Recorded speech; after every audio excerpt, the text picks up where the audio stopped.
Before you start to buy another controller, let me explain you how to fix the problem if you get a USB broken.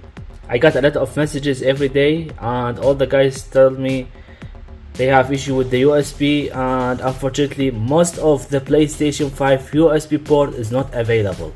So I will show you guys in this video what you should do before you buy another PlayStation 5 controller.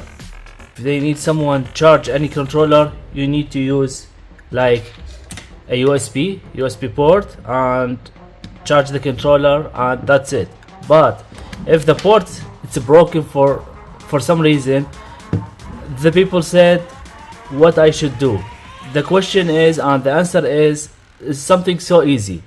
If you don't know, they have 4 pins here.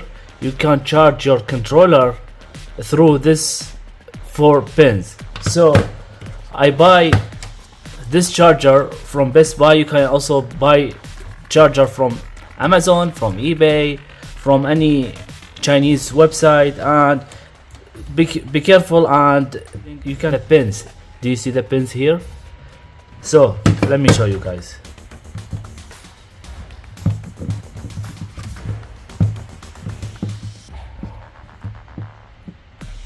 Okay. All right. See.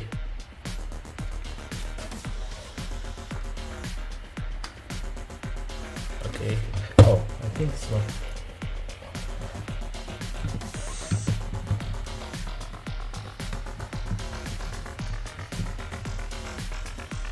Okay. Yeah. Here you go. It's charging.